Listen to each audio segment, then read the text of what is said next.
Good evening, everyone. Thank you for coming out to our second public information meeting on our public safety building referendum. So I'm Jared Hine, I'm the city administrator. And to my left here, we have Jim Tice from Bayland Building, our project manager, Police Chief Randy Remiker, and Fire Chief Tom Ackerman. A little bit for the agenda tonight. So we're gonna start things off with a short video introducing the project and kind of going over some of the basics. We'll then go into a PowerPoint presentation, and then we'll open the floor up to you guys for Q&A because that is the primary purpose of this meeting tonight. So without further ado, I'll turn it over to Amber to start the video.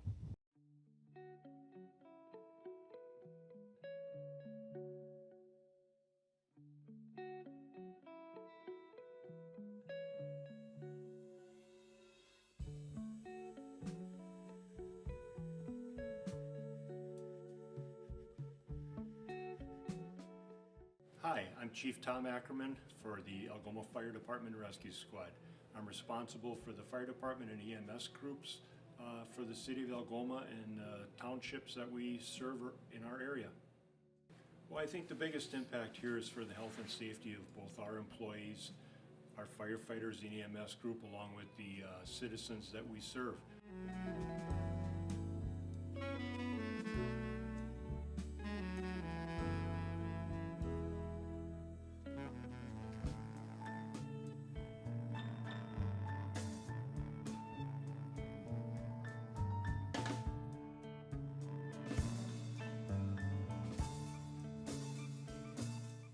The biggest disadvantage that we have is that we're not able to provide any ADA accessibility because we have the upstairs at this station, which is our main meeting room.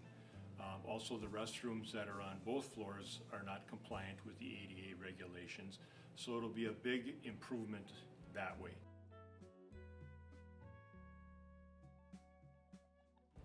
This building is not able to accommodate the new apparatus that is in the marketplace right now. The building that we're currently in is more than 70 years old, and just because of the size restrictions of the openings, the door openings, we're unable to purchase new equipment that we need to service our area. That is one of the main things that we're looking for, along with storage space. We currently store our turnout gear and all of our firefighting equipment that is backup equipment for our personnel down in our basement boiler room.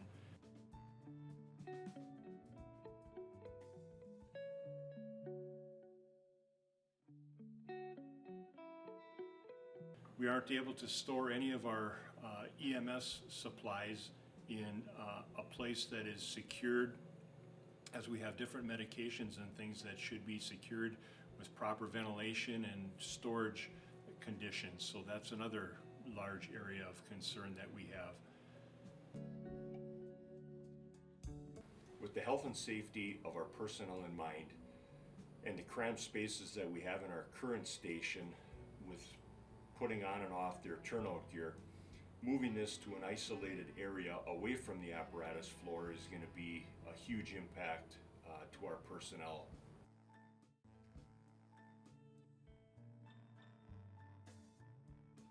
One of the problems that we have in the volunteer service is staffing. So with the new facility, we will be able to accommodate for overnight stays, especially on our EMS side where we have 24/7 coverage, as we do on the fire department side as well.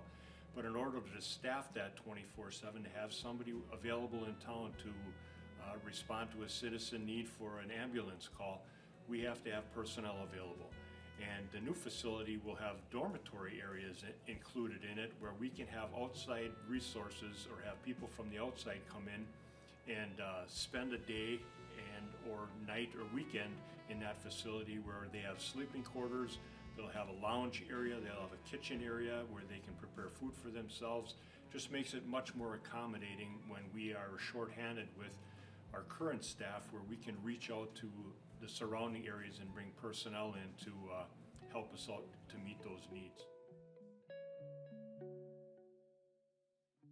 My name is Randy Remiker. I'm the Chief of Police for the City of Algoma. The police department is a 24/7 department that operates 365 days a year. We are the first responders for the city of Algoma itself. We respond to everything from 911 hang-up calls to rescue calls, traffic enforcement, crime deterrence and investigation, and handling quality of life issues for the community.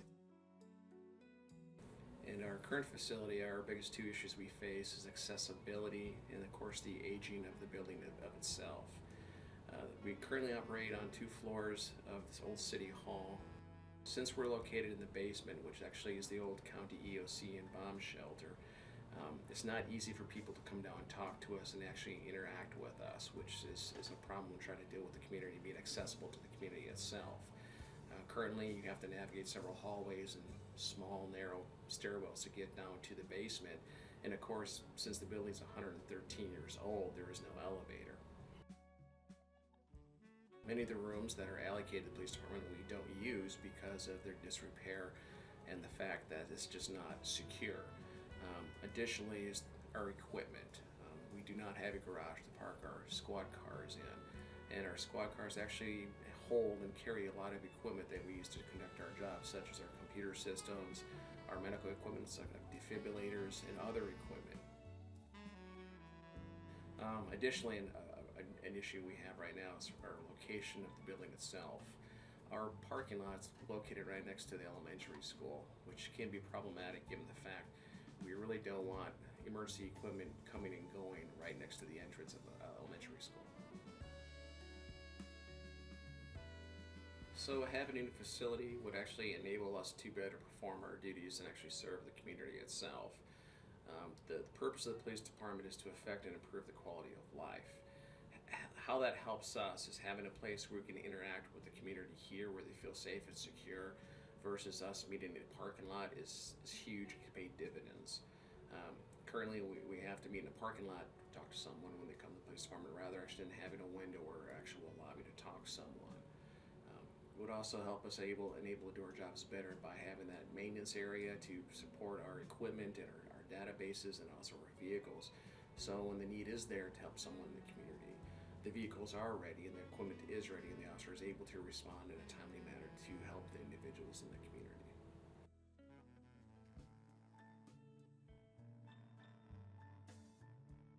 One of the advantages with a new facility also is going to be able to accommodate some of the public things that we do and some of the fundraising efforts that we have. Typically during the Shanadays weekend in Algoma, we have our biggest fundraising event of the year, which is our Porky and Pancake Breakfast. So it's going to allow us to accommodate the people that are coming to visit us and help support our department, as well as other activities that we have throughout the year, which are going to be, again, much more accommodating for the public to come and visit and see what we're all about. And hopefully through these things that we're going to hopefully improve, our recruitment and retention is going to be better moving forward.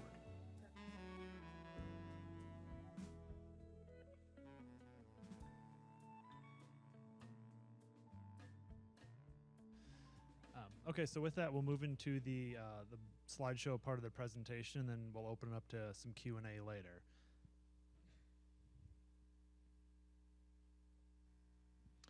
So what is the proposed project? So what we're talking about here tonight kind of starts back in 2020. The city contracted with a consultant called Performa out of De Pere to look at our space needs, do a space needs assessment citywide. So that was looking at the police, the fire, public works, city hall, parks rec, and the library.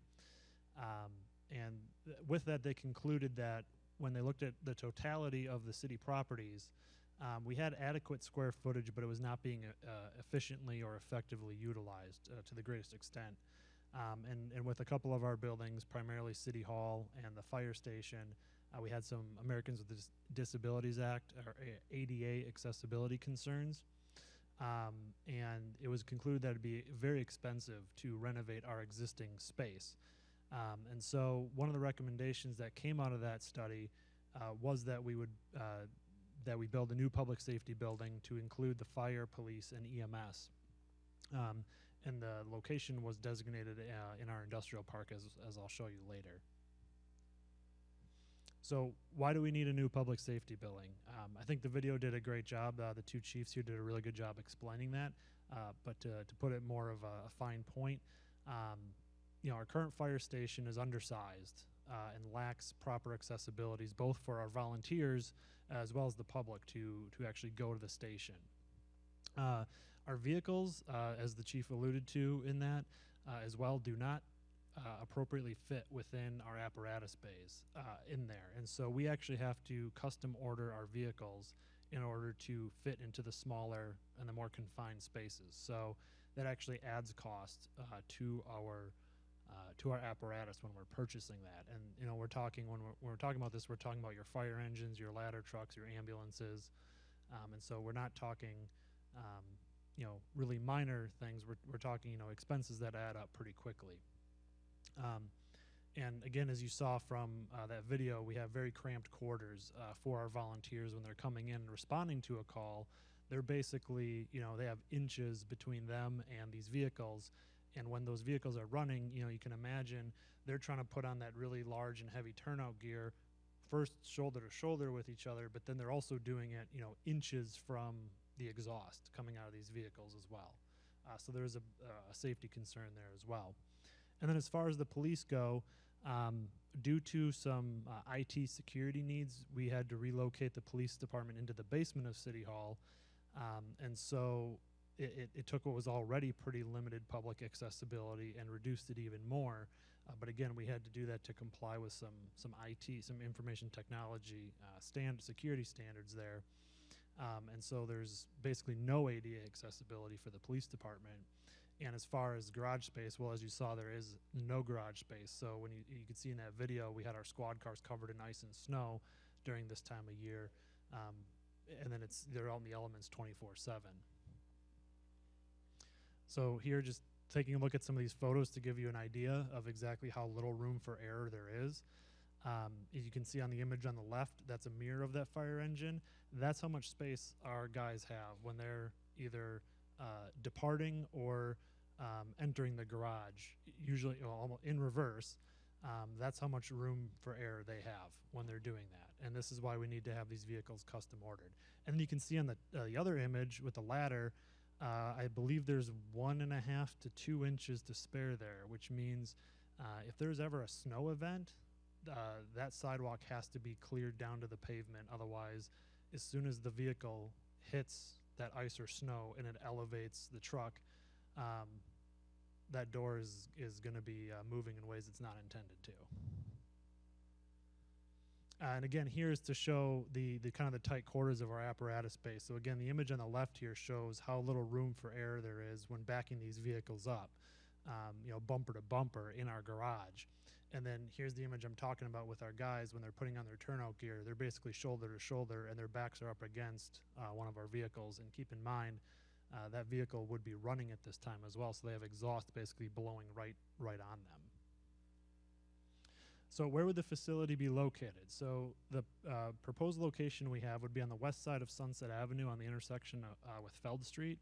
So the city owns a 40-acre plot of land down there in the industrial park between Sunset and Evergreen.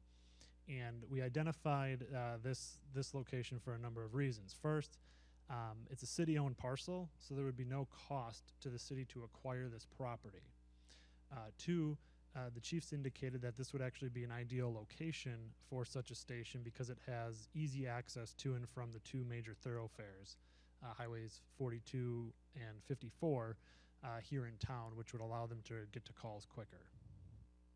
And here's an aerial shot of where we're talking about. So you have Feld Street there on the southern end of the southern end of the image there, right off of Sunset. And this is just a aerial view here of what the proposed building would look like. I know you could kind of get an idea from the building. So the top of your screen would be to the west, the right would be to the north. And you can see Sunset Avenue there on the bottom. Again, it's running from left to right there, but that's going south to north. So here's the general layout of the building. So the main reason we're all here tonight is to talk about what this project is going to cost. So based on our best estimates for construction, engineering, and the contingency that you allow in any significant project of this nature, we're estimating $5.7 million. And again, that's to build, that's all in. So that's to build the facility, that's for the engineering that goes into the project, as well as the contingency that you allow for, in layman's terms, wiggle room as the project goes along. The original estimate was for $7.5 million. Now that's what our consultant back in 2020, Performa, estimated. And when we were meeting with each of our three potential project managers, which Bayland is obviously one of them, they all three of them to a T said that Performa's estimate was pretty spot on from what they could tell, looking at the concept drawings that Performa had put together. So when we took that back to the council, the city council, the council made it very clear that $7.5 million was simply, that was too high of a cost. We couldn't ask the residents to bear that burden. And so Bayland took that and actually made some pretty notable changes to the facility. They value engineered it, which means they didn't change the overall square footage. They didn't really change the size of the rooms. They rather changed the layout of it to reduce the number of angles that were in it, which reduces cost. The materials of the exterior were changed to reduce the cost, and that's how we got down to the $5.7 million that we currently look at. In order to keep this cost affordable for the city, we were looking at doing a 40-year amortization schedule, which basically means it'd be a 40-year loan that we'd be paying this back. And this would require, at our estimated borrowing rates, our interest rates that we would pay, a total annual debt service, so basically what we're paying for the loan, of $250,000 a year. And then over 40 years, that brings the total project cost up to $10 million. So with that, the estimated annual cost of the taxpayer would be $157 per $100,000 of assessed value. So basically what that means is if you have a home that is assessed at $100,000, your taxes would go up by $157 a year, or $13.09 a month. So if you can just bear with me here for a little bit. This is the question that you're going to see as it is required by state statute. This is how it's going to be worded. So I'm going to read it here, and then I'll translate it because as you'll see here, it's rather cumbersome language here. But again, this is what we have to use. So this is what you're going to see on the April 5th ballot. Under state law, the increase in the levy of the City of Algoma for the tax to be imposed for the next fiscal year, 2023, is limited to 0.677% based on the City of Algoma's best estimate, which results in a levy of $1,323,549. Shall the City of Algoma be allowed to exceed this limit and increase the levy for the next fiscal year 2023 for the construction and operation of a new public safety building by a total of 18.89% based on the City of Algoma's best estimate, which results in a levy of $1,573,567, and include the increase of $250,018 on an ongoing basis for fiscal years 2024 through 2062. So basically, here's what all that means. If you were to vote yes, what you are voting yes to would be authorizing the City of Algoma to exceed our levy limit by up to $250,018 annually for the next 40 years in order to build a new public safety building. To be clear, these monies can only be used for the debt service payments to pay for the public safety building. The money cannot go towards anything else. And the City of Algoma would not be allowed to ever exceed the levy limit by more than $250,018. That is the highest it could be on any given year. And again, this is based on our estimates for a 3% interest rate on the bonds that we would have to take out. It could be lower. We took a more conservative estimate. And we are also looking to see if there are any other funding sources out there to help reduce that cost, such as grants. A no vote means that the City of Algoma may not exceed the levy limit for the purposes of building a public safety building, and the city will need to explore some alternatives in order to provide our adequate and efficient space for our fire, EMS, and police. And so before we turn over to Q&A, I just thought I would take the opportunity to address some questions that came from the crowd here at the last meeting that we had. So the first question was, what happens if the total project cost exceeds the estimated $5.7 million? What would be the implications as far as the referendum goes and the tax implications?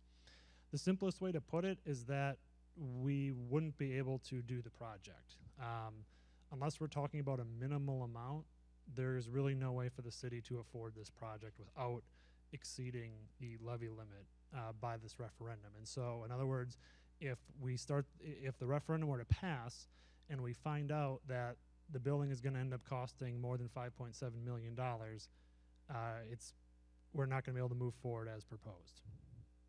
So then the logical question after that is, what are the backup plans if the referendum fails? In other words, what is plan B?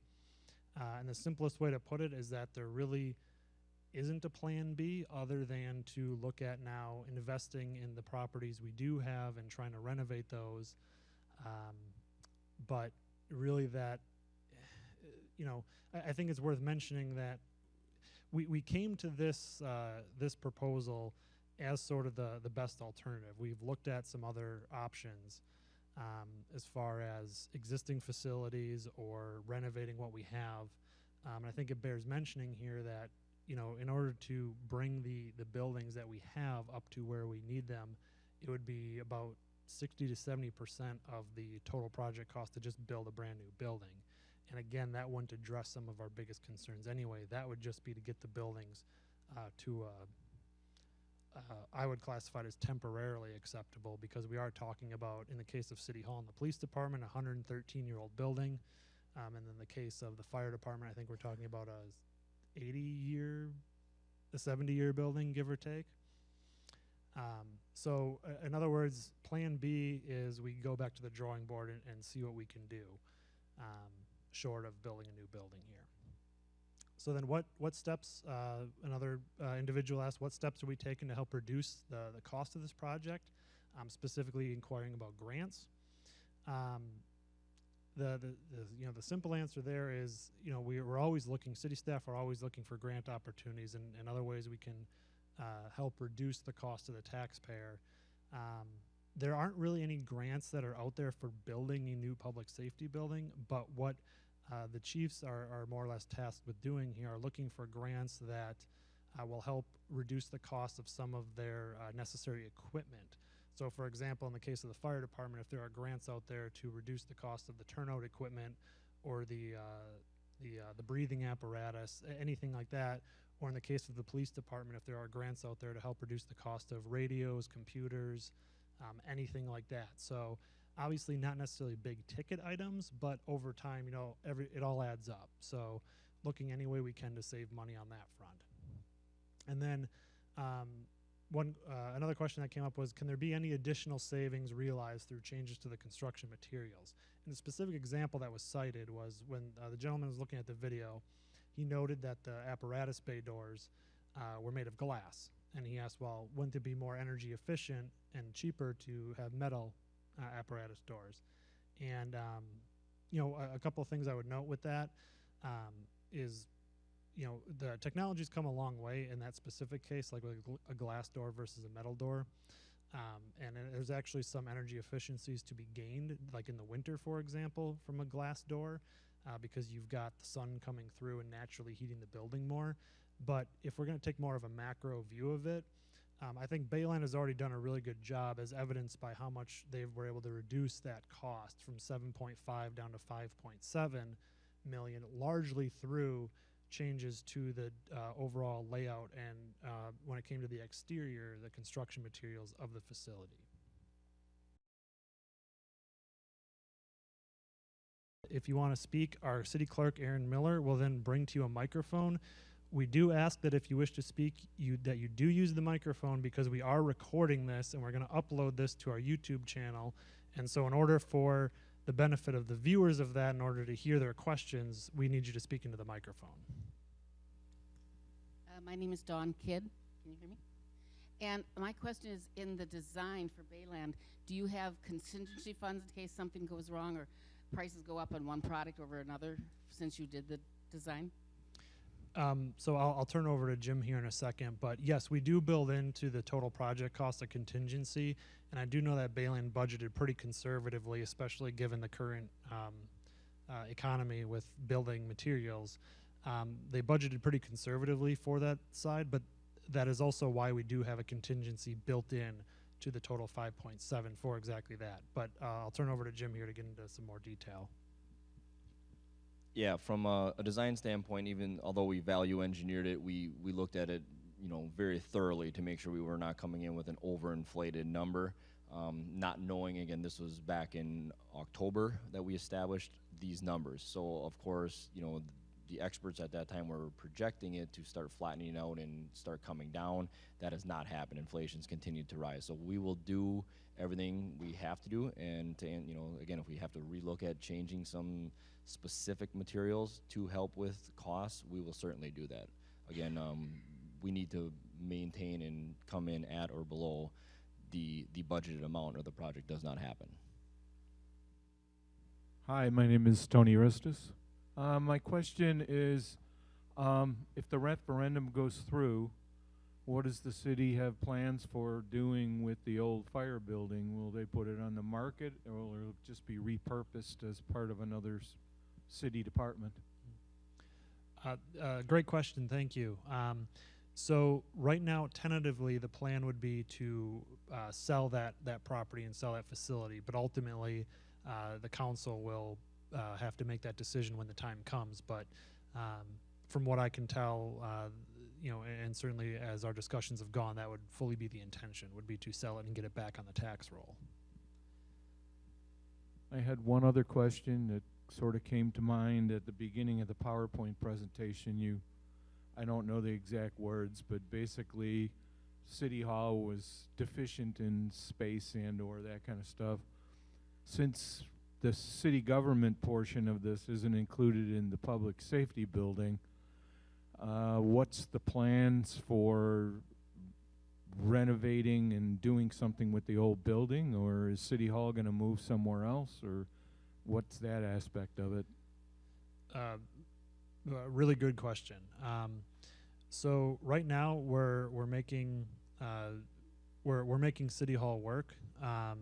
It is a very old building. It has a lot of the deficiencies. I would note that the police department is largely the most affected by those deficiencies, and what I mean by that is it's easier for us as City Hall, myself, the clerk, the treasurer, and then for the council chambers, it's easier for us to adapt and as we need to and still make it work, is proving to be much more of a greater challenge for the police department. They have much more defined needs within that space that we're not able to meet with that facility. And so I guess that's a very long-winded way to basically say we'll figure it out for our part, for the City Hall administration and for the council, but for the police it's becoming more and more of a challenge. Does that answer your question? It was kind of, I realized that was kind of a very long-winded way to respond to that, but that's the best I think so. I was just wondering whether or not the question would come up later that there'd have to be a referendum for money to renovate City Hall along with it. Understood. No, the intention is very much we'll make it work with what we've got now, or if something were to be, if a change were to be required, we would do so within our means that we're able to. And I would note that, again, because we are a smaller department, when I say we, in that case, I mean administration. So again, myself, the clerk, the treasurer, and then our needs for the city council chambers, it's much easier for us to figure out a solution for our needs than it is for the police department. So in other words, it's a lot easier for us to get more creative and cope than it is for the police department. My name is Tara Cato. I attended the first meeting and wanted to address some of my ongoing concerns with this project. I support the fire department and the need for an updated or new or updated facility, but I don't believe at this time the property taxpayers of Algoma have the means to fund a $5.7 million project, and here are some of my reasons why. the poverty rate and low income rate of the local residents. The city of Algoma used a poverty rate of just under 51% when completing an application for the Community Development Block Grant using a metric by the Department of Administration, which they required. 51% is a high number when asking for $5.7 million from property taxpayers that are low or fixed income. At last meeting, I was one of the people who asked what Plan B was. Again, as tonight, the outright answer was no.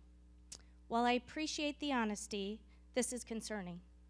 I also have asked about an economic development plan, and the answer I received was, there is nothing specific as far as a plan. It was also mentioned at last meeting the new facility was not only for current needs, but future needs. How can we plan for a future when there are no plans for now? I believe the city should have better planning in place, along with a comprehensive economic plan, before asking taxpayers to fund a $5.7 million project. I don't feel the redevelopment across or near Denny's nor the Bell Harbor condo project constitute as a comprehensive economic development plan. Recently, the city of Algoma partnered with the Wisconsin Department of Tourism. The Department of Tourism presented a destination assessment for the city. In the presentation materials, the Department of Tourism called out poverty and low income rate, along with no economic development plan as threats to the city. Not a weakness, not an opportunity, but a threat. After going through economic impact of COVID, the highest inflation rate in 40 years, impacting fixed and low income taxpayers the most, the community has not had time to recover or assimilate to and from these difficult times. At this time, I do not believe it is fiscally responsible to put this extra $5.7 million burden on taxpayers for the next 40 years. In closing, I do believe that the fire department is in need of an updated or new facility, but I just don't believe the current plan is the answer. Thank you.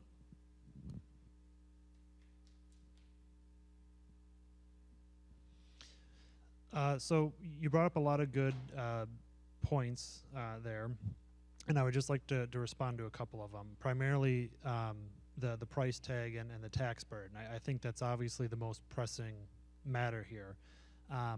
I would point out, or at least offer my perspective on that eventually these needs will need to be addressed.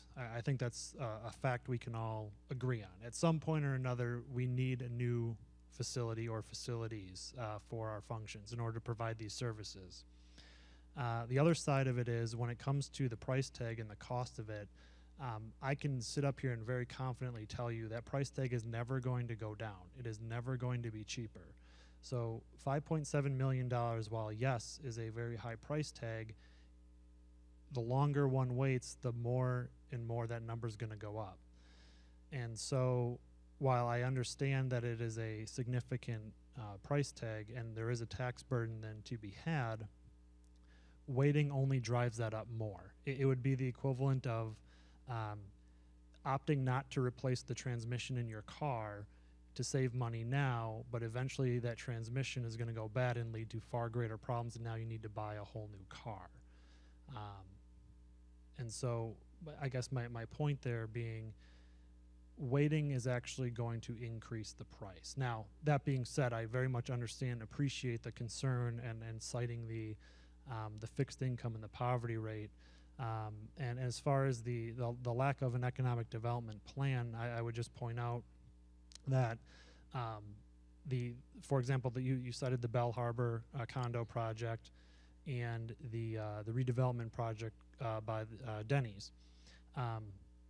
I would point out that those are not insignificant developments. You're talking about, in the case of the condos, you're talking about an estimated additional $3 million in value in the city, an assessed value. And then you're also looking at it in the case of the redevelopment project, right now the value of all the subject properties is just under $500,000, whereas what will be going there now will be significantly higher. And so I point all that out to say, like, is simply to highlight there is development, there is economic development. It might not be as fast as people would like, but this is a very difficult time to be pursuing that, I would argue. So just a couple of comments in response to what you brought up. But again, thank you very much for those points. I think they're very well thought out and very much appreciated. So I do thank you for pointing those out. Willie Dufek, I just have a couple of comments and a question. The population of Algoma is not high. It's in the low 3,000 range. I think what is going to happen is when us older folks pass away, the burden of the property taxes for the next 40 years is going to fall on the younger people who lived here. I would like to see somebody working on getting industry here to Algoma. We have a beautiful scenic setting. Why do we not have businesses moving here? Why instead do we have businesses closing and moving to other areas? My question would be, we have so many vacant buildings. Can't doors be made bigger to allow the fire trucks to get out? Isn't there some sort of renovation that can be done with buildings on Perry or on 2nd, that big Monarch building? That's a good location. On Perry, warehouses, that's a good location. You have room. So that's my only concern, is the tax burden on the younger folks for the next 40 years. Thank you. Thank you. Some very good points brought up and concerns there. So I'll address your kind of in reverse order here. So you cited some additional properties within town. We took that into consideration looking at existing properties within city limits here, but there were always some challenges with them. One, you never really know which ones are available. I mean, you can find out, but at the time you don't know which ones are even up for sale. Two, they're not, the ones you described, for example, are not in ideal locations for the police and fire operations. And three, the biggest hurdle is that the city would actually have to purchase those properties to acquire them. So right off the bat, you're, I don't know how many hundreds of thousands or over $1 million to the project cost, and that's just to acquire a property. Now you've got to stick a whole bunch of money in to renovate it to suit your needs. And so, which kind of dovetails into the other point you brought up about, well, why can't we put some money into the existing facilities? That is an option, but the estimate that we were looking at for doing so, I believe, was about $3.7 million.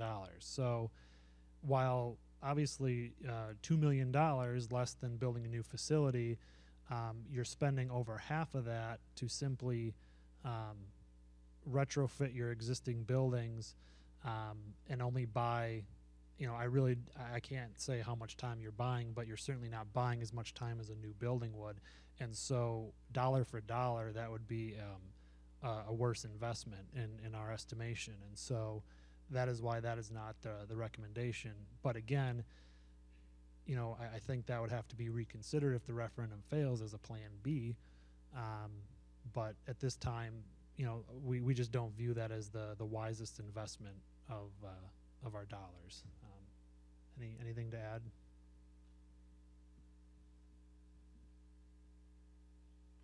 Good evening, I'm John Hayes. Getting a new facility, what kind of projection would you have increased in costs associated with manpower and facility maintenance?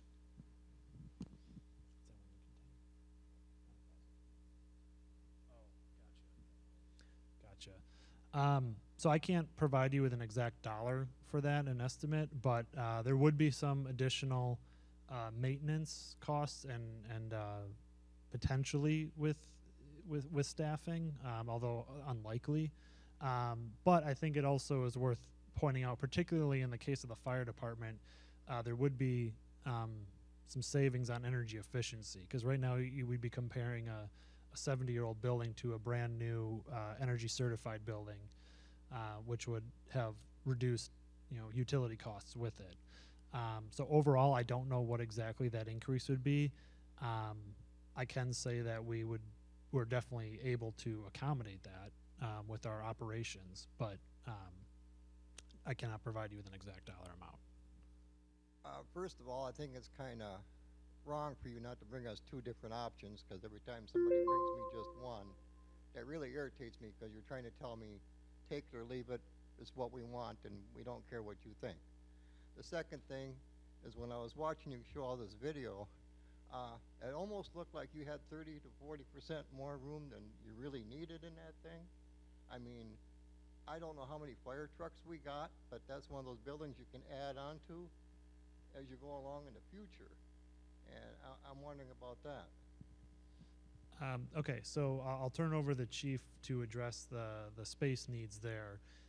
But to your first point about why aren't we giving multiple options, that comes down to a very simple logistical answer, which is the referendum. We can't ask, do you want to do option A or option B? We can only ask, can we do this option? It's going to cost this much money, yes or no. That's by law, that is all we can ask. We cannot ask, do you want to do this or do you want to do that? It's, do you want to do this, yes or no? And if the answer is no, at a later date, we'll come over here and say, do you want to do that? But again, then that question is going to be yes or no, which is why we are presenting at this time what we view as the best option, both from a meeting our needs as well as a fiscally responsible option. Now, as far as the needs go, the size of it, I can just say from a very high level, I can assure you that this is what we would need for it to be adequate, but I'll turn over to the chief to get into some more specifics about the number of the vehicles.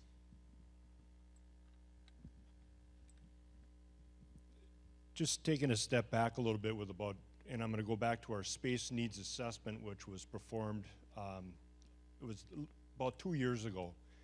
And what we ended up doing was providing our blueprints, actually, from the current station, which was built back in roughly 1949 is when they went under construction with that project. And we gave that to the engineers, and they took a look at it, and then they came in and they measured all of our equipment and came up with, to meet the needs of today and looking into the future, we would need roughly 2/3 more space. As we look at it now, with as you looked in some of the photos that we had that maybe didn't show everything, but we have 9 pieces of apparatus in our building, and right now we've got 4 of them that are double stacked, and we're literally back bumper to front bumper to wall to garage door. And it's a little unfortunate, I extended the invitation to come and visit, that I can show you what we're dealing with, and didn't get much of a turnout, which is unfortunate, because I think if you'd come into our station and see the size constraints that we have, you'd understand the need for more space. I mean, when we're talking our turnout gear lined up, as it showed in the video, literally inches away from an apparatus with, a 5-inch, 6-inch exhaust blowing right on our members' turnout gear. So one of the things that we do to alleviate some of that is, if you can see right here, we have an area that is off of the apparatus room where our members will come in, put their turnout gear on, and that's going to be an enclosed area with, it's a positively pressurized area that doesn't allow the contaminants and carcinogens that are on our apparatus floor get into that and soil our equipment and our turnout gear before we even leave the station. So that's a huge improvement there, again, with the health and safety of our personnel. In this particular instance, these are our apparatus bays here with drainage that goes under each of the apparatus, where we're going to be able to single stage them. Some of them have drive-through doors, some of them don't, but this allows us more room to accommodate getting around the vehicles. We have an exhaust system that is engineered into this that's going to take the contaminants from the exhaust, try to move it away from the office and any other areas of the station. We have also right here, as we showed in the video, it's a laundry area where right now we go down into our basement boiler room. And if you have an opportunity to visit us and go down in that boiler room right now, it's probably, I'm going to say 100, 105 degrees down there because it's right adjacent to our boiler. And that's where we have our laundry for doing our towels and different, I'm going to say general laundry like you have with your household items. And then we also have down in there is an extracting wash machine that we use for our turnout gear. And basically what that does is it doesn't soak the turnout gear so much, it pulls all the dirt and contaminants away from the fabric as it's cleaning it. We also have a couple of areas right here is a restroom area which we improved on. It's not only going to be ADA compliant, but you know, as our members are out doing our duties on the, whether it be on the fire service side or on the EMS side, well, we don't have bathrooms on scene. So the first thing that happens when everybody gets back to the station, Mother Nature calls and we've got a line waiting to go into our single stall bathroom on an apparatus floor where you may have 20, 25 guys waiting in line to go to the bathroom. So this is gonna, you know, greatly improve on some of those things for our personnel. This area right down here is gonna be something that is also very critical to this new building, is it's a dormitory area. Right now we have a very difficult time in staffing both our fire department and primarily our EMS department. We're short-staffed all the time.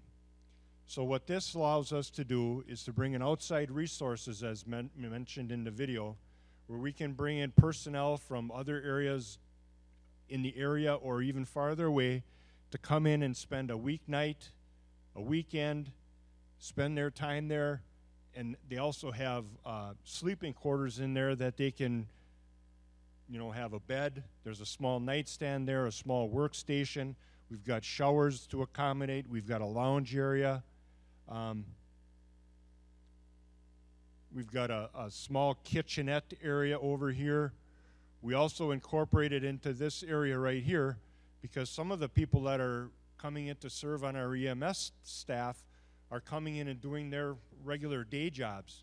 We've got 3 individuals that are coming in and spending time, which is one of the things that COVID generated, where a lot of businesses allowed their employees to work from home. So we've tried to set up workstations for people to come in and spend time that their employers are allowing them to leave their work time to take EMS calls. And as, you know, as the individual commented about earlier with the aging citizens in Algoma, and that's exactly what's happening, is as our citizens age, every year our rescue squad runs are increasing because of the age of our community. Last year alone we had 445 EMS calls. That's more than one a day, where we have to have people on staff 24/7 to respond to those calls. And this is something that's going to allow us to better accommodate the citizens by allowing us to bring in outside resources, and hopefully even by this allow us to better recruit and retain some of the individuals that we currently have on staff and always looking for new. And that goes along with our fire department side as well. The area on the north side of the building right now is an office area for our administrative people. The chief, the assistant chief, we have an EMS director, and then we also have a group that does fire inspections in the city, takes care of all those things, and those are some office spaces for those individuals. Another thing that we showed in some of the video that we had along today was some of the storage concerns that we have. And another big thing that happened with all the COVID activity going on is we have to acquire personal protective equipment to better protect our people from the environments that they're going into on a daily basis with our EMS calls, along with the fire department side too, because we're often getting involved for different lift assists with the elderly as well. And those numbers are increasing every year. But, you know, right now, one of our offices, because we don't have any room in our apparatus area, is one of our offices upstairs, and it happens to be mine, where 3/4 of it is EMS supplies, whether it be vests, gowns, masks, gloves, sanitizing lotions, sanitizing wipes. You know, it gets put in any open space that we can find to keep that stuff available when the public needs it. And as the onset of the pandemic started, it was extremely difficult to acquire these products. You know, we were working with our local emergency management and all the county agencies to get federal and state supplies and rationing them out, where we'd get a shipment into our emergency management. We'd meet every Monday and decide, okay, this agency gets 10 pair of gloves, literally, 2 gowns, a half a dozen masks, just because the supply wasn't there. You know, those are some of the challenges that we worked at. And now, where a lot of this is stored, we can put it in areas where they're going to be climate controlled, away from the environments of the apparatus and the toxins that are being put forth with that. Another thing that's kind of critical with all this, when we talk about sharing this building with the police department, is the ability to share resources. We're sharing some of our meeting rooms, conference rooms. You know, this area right down here is going to be a pretty big open area where we can set up tables for training and classes that we have that go on regularly. We share some of our utility things, you know, so instead of having 2 furnaces, 2 hot water heaters, and various things like that, we can combine those things and share those resources among all 3 of the entities that would be sharing this building. We currently store a large amount of our EMS supplies also in one of our apparatus bays in a bathroom. It was a bathroom that was converted years ago. We ended up taking the toilet out of it, putting a shelving unit in there that's directly adjacent to the apparatus floor with no controlled environment in there. So all of the medications and sterile products that we have in there that we need for our ambulance department are exposed to all the environment as if you'd go into any motor parts garage or service station around here, but we have no other place to keep it. We keep it in an old bathroom. This area back here would be an improvement to our maintenance department. We have a number of individuals that are on our department that save the city thousands of dollars every year because we're able to do some of our own maintenance within house. But if you come and visit our station and look at the environment that they have to work in, we have a tool room that's probably roughly, I don't know, maybe half of this size right here. And we have a tool chest in there. And you can't stand behind it to pull the drawers open because you can't get them open because your back is hitting the wall. So you've got to stand off to the side to open a tool drawer and reach into it to get the tools out that you need. You know, those are just some of the space concerns that we have. And there's some of the areas that we addressed here, where we got a tool area. We have a compressor area here for our self-contained breathing air to get it away from our apparatus floor. Another nice thing with this area over here is we're going to allow for better storage because we're going to have a mezzanine built into it. One of the things, again, through the value engineering that we worked with Bayland, they were able to raise the ceiling height, excuse me, a little bit to have mezzanine area up there for additional storage. We're lucky enough that this area is close enough to the Public Works Department, and they have a forklift. So when we get heavy equipment or something like that that we need to store in an upper level, you know, we have that ability of easily moving something upstairs that we don't use on a regular basis, and yet it allows us to keep it on a ground level are at a place where we have great accessibility to it as we need. So those are just some of the critical areas that we're looking at. And like I said, I'm extending this offer to anybody in the audience tonight to come and see what we have. It's an eye-opening thing for those that haven't been there. We did have, you know, a couple of individuals, and yeah, they come out of it, and it's, you know, they don't believe what they're seeing, and how close a quarters we are, that we try to function with to serve you people on a daily basis. So, any questions? Yes, ma'am.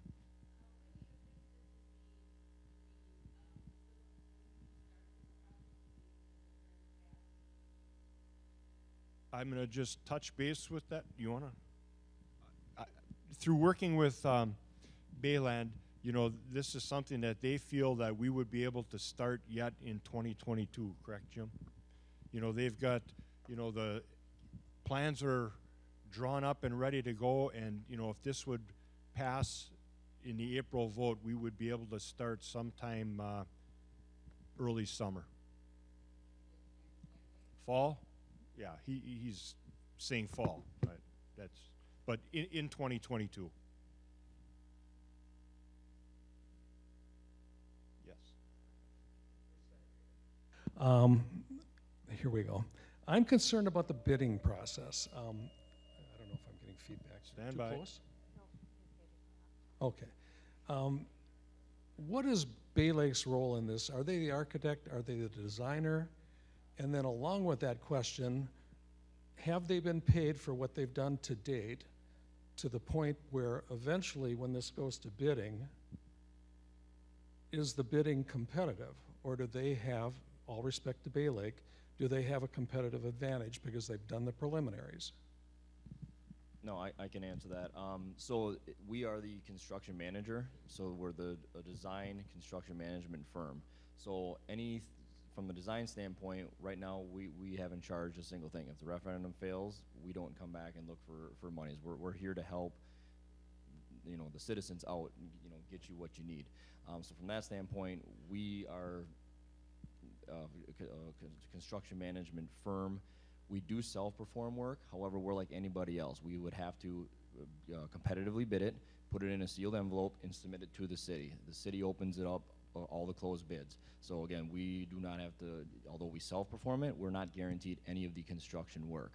But we would manage the project from a design standpoint and work with the city, work with all the subcontractors, all the permitting, everything runs through us from that standpoint. But yes, we encourage any local contractors to absolutely bid this project if they're capable. We will review contractors' qualifications to make sure they're able to perform said work. But again, there are no shortcuts, there's no underbidding, there's no anything like that. So yes, we will be the construction manager, but we're not guaranteed any of the construction work that we do self-perform. So as construction manager, have you been reimbursed, or are you entitled to being reimbursed for what you've done so far? We have no intention of, if this thing fails, any and all work that we have put into this to date, again, there's no charge for it. Again, Thank you. We helped with the signs, we helped at all the design at no cost.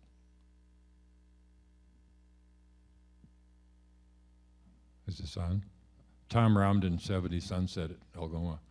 In reference to the question that follow up to Bruce's, who's drawing the plans and specs for this new structure? So the architectural and the engineering is done by Bayland.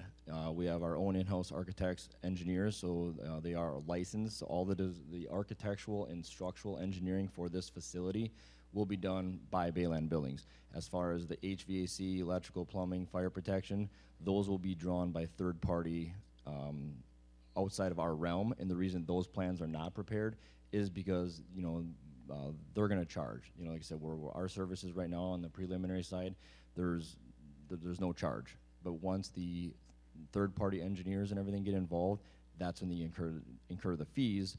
But unless the referendum is a guarantee, we cannot move forward with those engineering services. So if this would go through Bayland, initiate the bidding process, receive the bids, open the bids at a public opening? How would that work? Yeah, we would send out the bid requests, and then again, we would set a place, City Hall typically, or a fire station, wherever the case may be. Whatever the bid due date is, contractors have to have the bids delivered. You know, again, or we can talk about, they could be emailed directly, but they do not go to Bayland, they go to actually city administration. Okay. I have a couple, how much time can I have?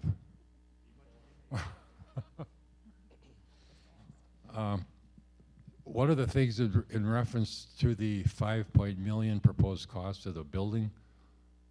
Does that include the site prep, getting all the utilities to the property, stormwater management, paving the surface, street access, all that? Is that all included in the price?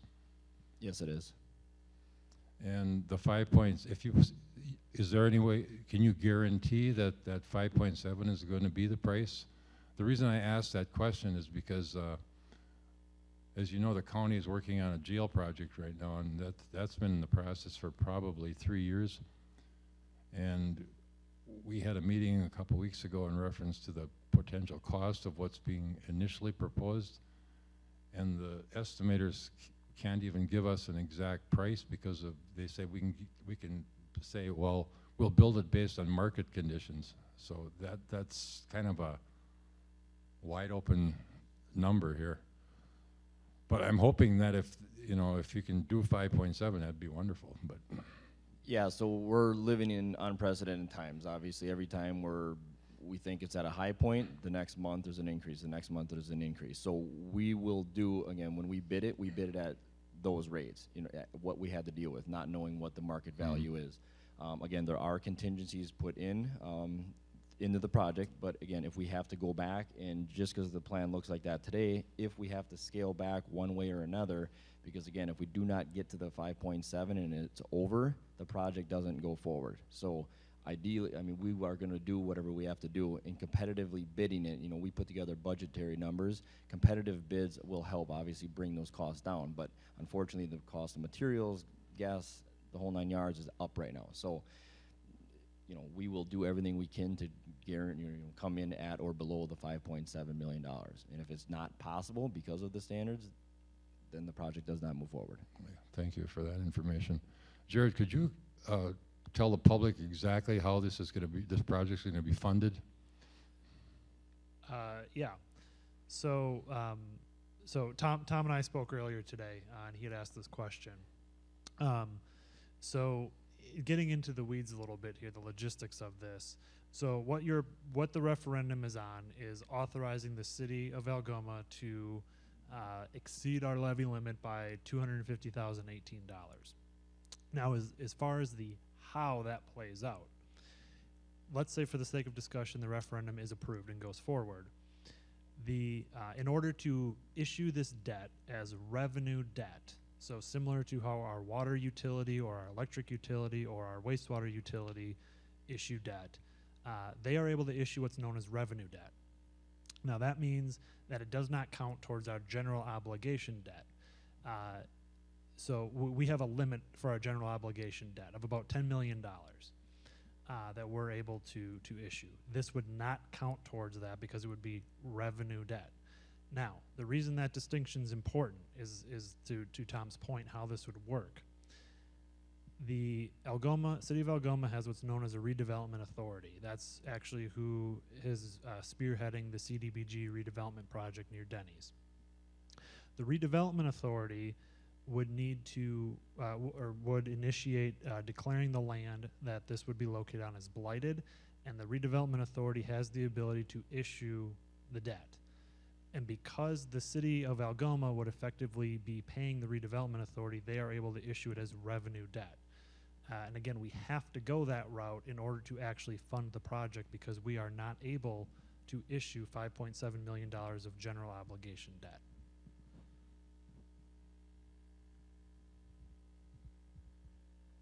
I strongly encourage anyone who wants to understand that better to reach out to us at another time. I am more than happy to walk you through it. I'm trying to keep it as simple as I can while also answering the question as best I can to explain how this is going to work. That might have been a bad question. The other thing is, I think in your slideshow, let me go back, step back a little bit. This basic process started, you're saying, in approximately 2020, you did a space assessment needs, is that correct? Yep, that's correct. Once that assessment was done, was there a lot of, besides maybe you, Jared, and the departments, was there a lot of community input involved in coming up with this plan we're thinking about adopting right now? No, not directly with the members of the public. So to take a really high level view of what this process looked like, after Performa did the space needs assessment, they proposed not only a public safety building for $7.5 million, they proposed also a community building, which would be the youth club, the rec, the library, and city hall. But that was to the tune of $15.5 million. So we immediately just axed that because there was just no way that was going to happen. And then we first presented this to the council with the 7.5, but they immediately made it very clear that was not an acceptable number. And so, you know, with that being said, I guess I don't know how else to really put this. It wouldn't have been appropriate to have public input at that time, only because, you know, it was a non-starter for the council who ultimately makes the decision. So why go through the process of having a public input session on that when the council was never even going to authorize us to do it? So, and then we got down to what we view as the minimum needs here for the chiefs to address what they need now and provide a moderate opportunity if they do need additional for future needs. This design accommodates that to some degree, but you know, I guess what I mean to say here is that there was never an appropriate time really, because we had to pare it down all the way to this, because ultimately the council didn't approve the 7.5. Just one more statement. I think one of the slides you had up there showed the effects of a yes vote and a no vote. And one of the statements under the no was we would have to explore other alternatives and come up with the best solution.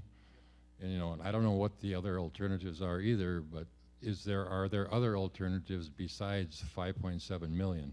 I guess that's the issue. Mm-hmm. Yep, and that's a really good question. I'm realizing now, of course, that it was kind of redundant because I did talk about on the slide prior to that the slide after that about what is Plan B, and I more or less said there's not really a bona fide Plan B.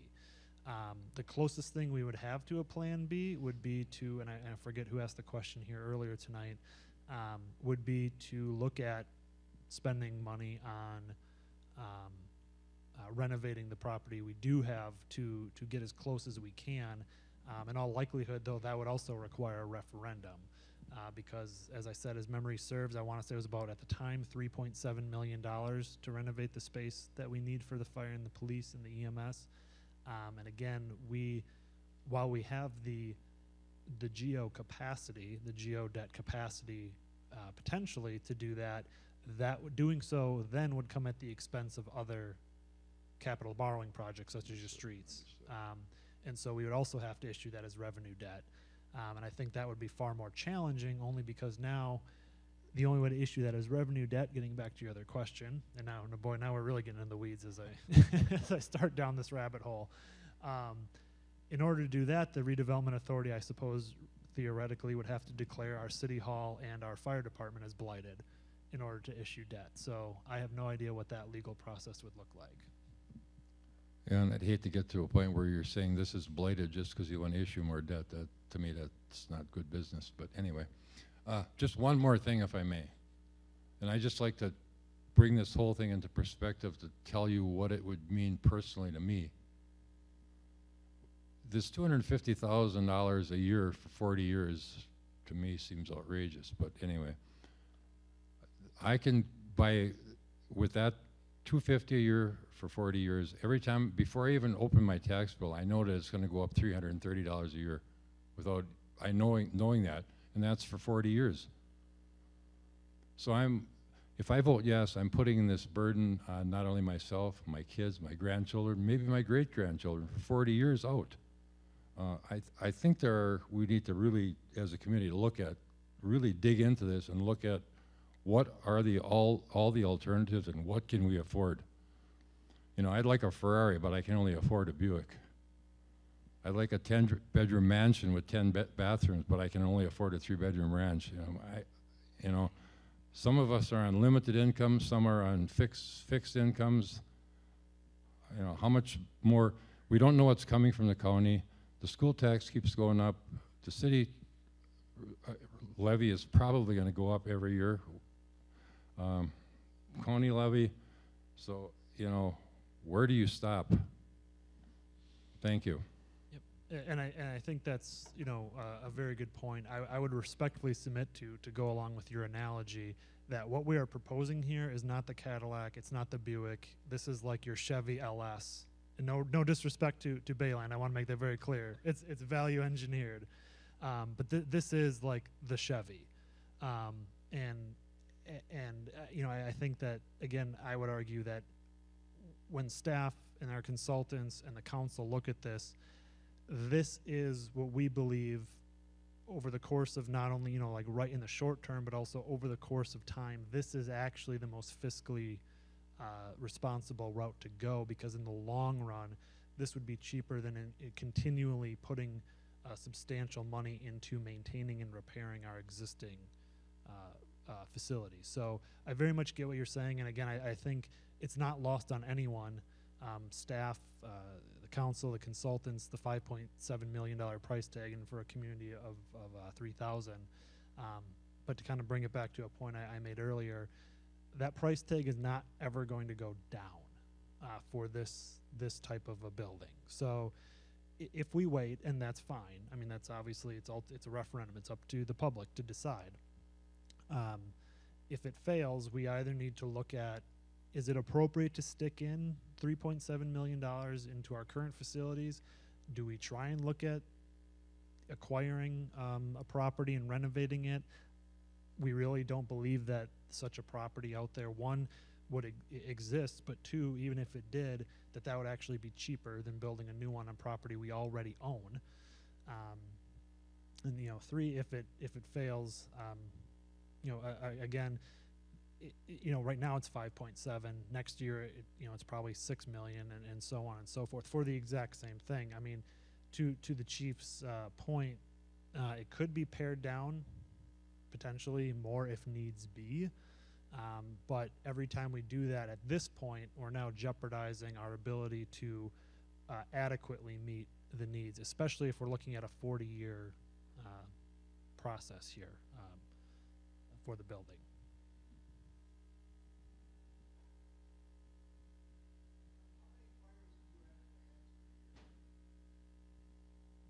I'm sorry, can you please repeat your question when you get the microphone? How many fires do you actually answer a year? Our records indicated that last year we had 66 runs. And how many times did you call in assistance? I don't have that information right on top of me right now. I can definitely get you that information. Just a guess. 20%.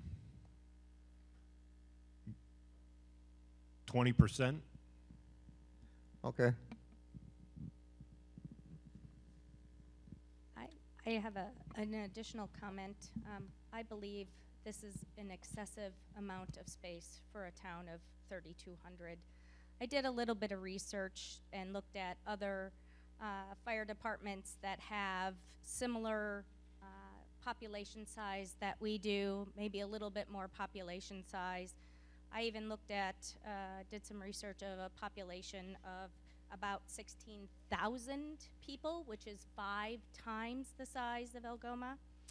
That city had their fire department had 7 bays for 16,000 people. We are asking for 8 bays for 3,200 people. And again, I looked at other ones around the area, and they had bays for they had 4 to 5 bays for their department for the size of their community.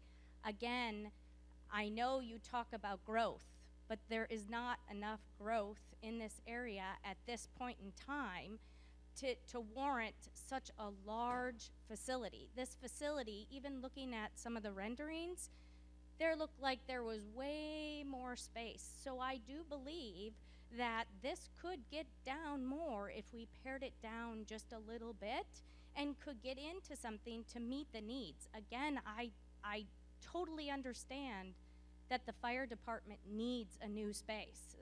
I don't disagree with that, but this is a Taj Mahal for a community of 3,200 people with a poverty and low income fixed rate of 51%. I would just like to address a little bit of that.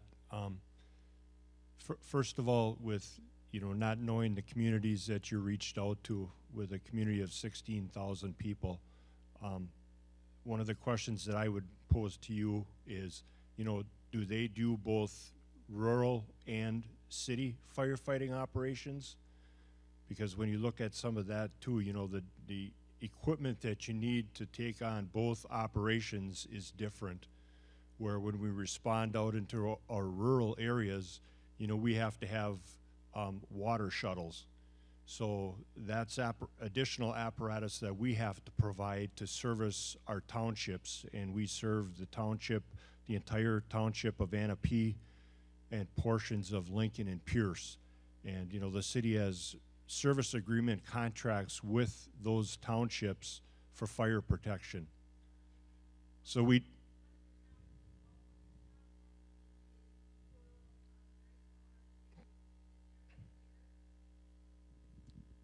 One of the spots is Baldwin, Wisconsin, which is a rural community, and they have 4 bays for theirs, and it is EMS and fire department. So I struggle again, and I won't say that you don't need the space, because I do believe you need new facility. I just believe this is way too much for the current community. Another impact that we go through that would also be, if we would downsize our department, is it's going to come back as a direct effect on your insurance policies, because that is governed by the Insurance Services Organization, which is ISO, and they come in and do regular audits of our fire department and municipal water fire protection information, where they come through and evaluate our pumping capacities, manpower capacities, all of our records.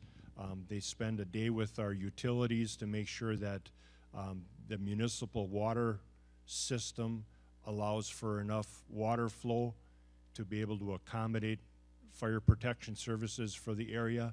And if we were to detract from what we are and lower our ISO rating, that's going to have a direct impact on every property owner that pays for insurance within the city as well. So, those are just some of the things. And, as an organization, we're proud of the fact that we have one of the lowest ISO ratings for our area, to be able to help our citizens lower their insurance rates.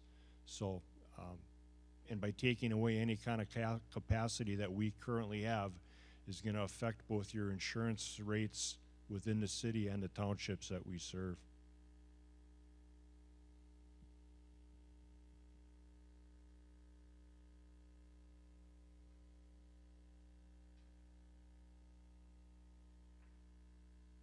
Thank you. I just wanted to say that I consider this like an infrastructure, like the bridges and the roads and things. This is something you need to keep a city going. And everybody wants their city to increase and be good and wonderful, but nobody wants to pay for it. You have to step out of the scale and say, okay, this is the best we can do. 5 years from now, when we realize, oh, we should have done it then, it's going to be too late because it's going to be twice as much. So, you know, sometimes you have to bite the bullet and just do it because it's the right thing to do.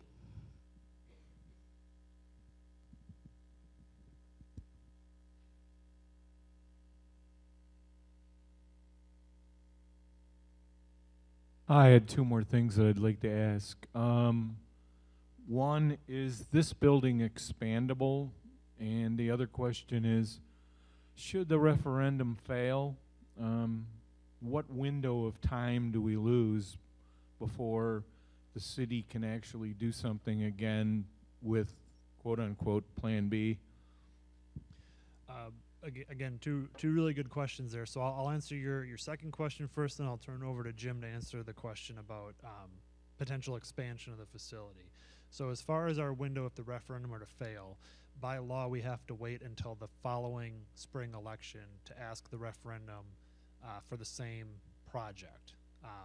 So in other words, if this were to fail, and okay, we go back to the drawing board and figure out Plan B, and it's still a new building or going to referendum to renovate what we have, we would have to wait until the spring election in 2023. So you're losing a year, to answer specifically your question there. And then, you know, obviously the risk there is the cost of building at that point. You're a year behind in that respect. As far as the building expandability, yes, actually, if you look to the left side of the paper, which would actually be the south, that would be expandable to the south as it's designed right now. The way we have it placed on the site is kind of dictating which areas we're able to expand. So yes, expandable to the south. No, 4-foot foundations. Oh, no basement.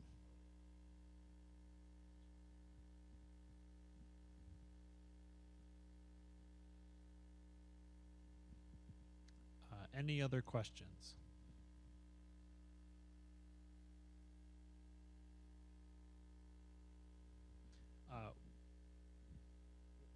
Yep. So, well, if you don't have any other questions, if you want to come up here, we'll be around here for a little bit after this meeting. You can come up and talk to us individually. We also have up here the business cards for the police chief, the fire chief, and Jim here with Bayland. If you want to reach out to them with questions that you have.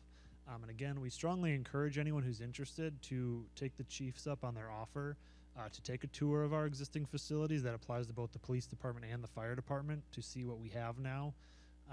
To really compare, because you know, you can watch the video, you can look at the pictures, but it really doesn't necessarily do it justice as much as being it there yourself. So again, I want to thank all of you for coming out here and ask. You know, I think we had a really good Q&A again this time. Feel free to reach out to us either right here after the meeting or in the coming days up to the election. That's what we're here for. So thank you again, and get home safely.